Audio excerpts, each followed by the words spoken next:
So I've had a couple of people commenting and asking about, well, not really asking, but I've seen people commenting online and on the forums and on Facebook about what to do for the cooling fan in their Honda City.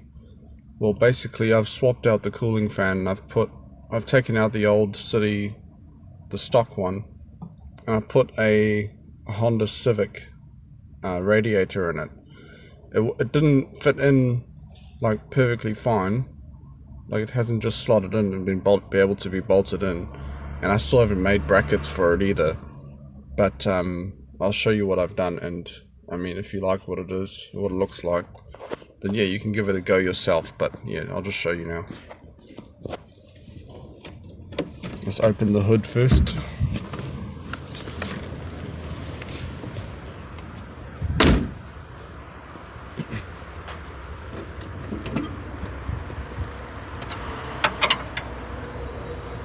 So basically what I've done is I'm running a Civic radiator in there.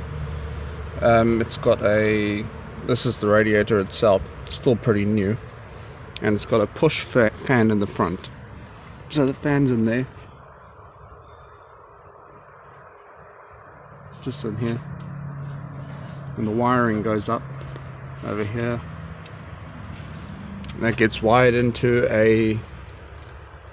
the relay, which is switched on by this thermal controller.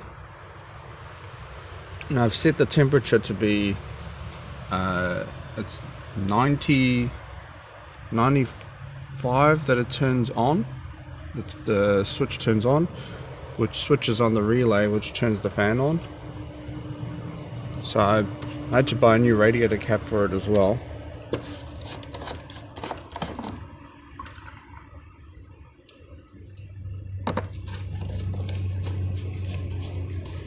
I'll just start it up so you can see how a thermal controller works.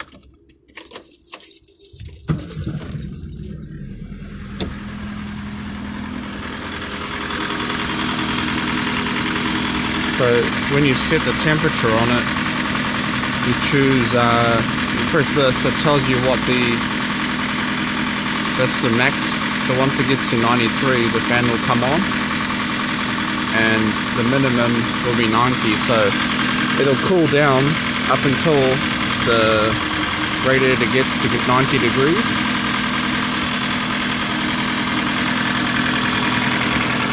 Other than that, I put new brushes in the alternator, so that's been pretty good as well. Well, at the moment it's not charging properly, so it's probably the battery that's gone bad, if anything.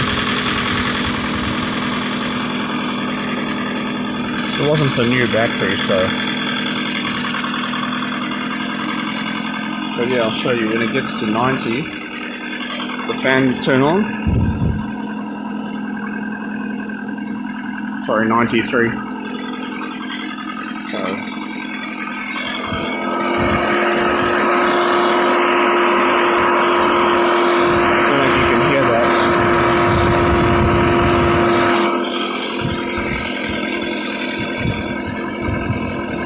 It works pretty well.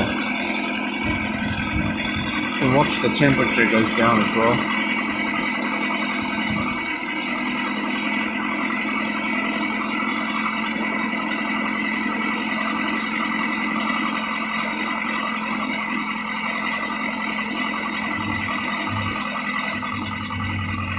And then it turns off once it gets to 90.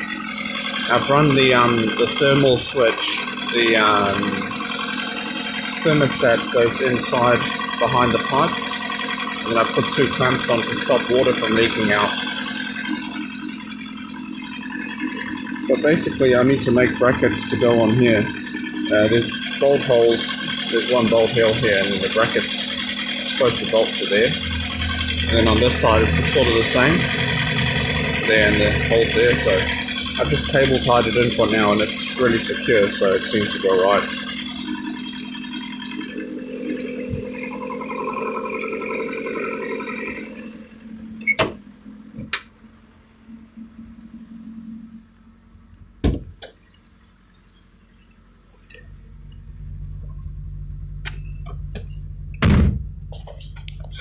what I've done as far as temperature is concerned for the switch coming on and off is I just watched it. I watched it get hot, and I watched the thermometer in here, or the reading in here.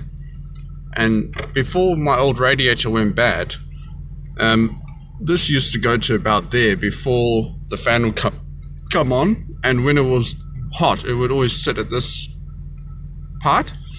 So using that as a reference, that's what I went off. So I looked at that and I thought, okay, now it's at 90, 93, 95. It was at 95 to get to there.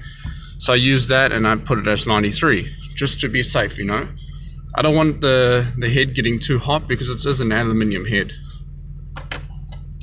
Also, this is the voltage thing that I've put in just to watch the voltage. I will install this permanently eventually, but at the present time, it's just going to be here, just so that I can watch that the alternator is working properly. Although, like I said, I think the battery's gone bad, so I'm going to have to change that eventually. But other than that, it still runs pretty good. I haven't had any other issues with it. The next thing that I want to do on this car is I want to put a motorbike carburetor. So I've got a quad carb set up. So I've got an old what do you call it, intake manifold.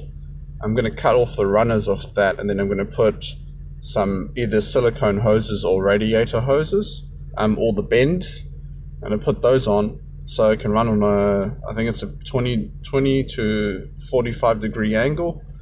The carburetors have to be at that angle to run efficiently.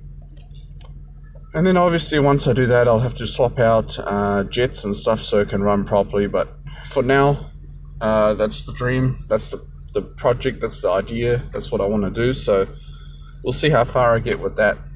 But really, if you have any questions about swapping out the fans, just give me a message, and I'm happy, you know, to help with anything.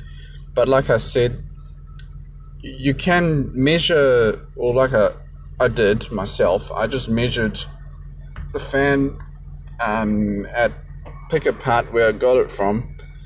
I measured the stock fan, and I measured the one that I was getting, and as far as the width and the length goes, so that it would fit in the right place. But like most the Honda Civic fan, the EG or the MX, that should fit. Or if you want, I got my one out of a Honda logo, so it's kind of a newer model, which is good. It means that the cooling is fairly good as well. But really, anything around the same size should work fine. And then you just need to monitor where you put the feet of the radiator. It has to sit on the two rubber mounts that are at the bottom, so obviously it doesn't vibrate and stuff. And then you'll have to make the custom brackets that go, you can make it out of aluminium or something, the custom brackets that go from the bolt holes to the frame of the car so that it doesn't move around when you're driving. But yeah, any questions, give me a message. I'll be happy to answer. Thanks for watching, and hope to upload some more soon. See ya.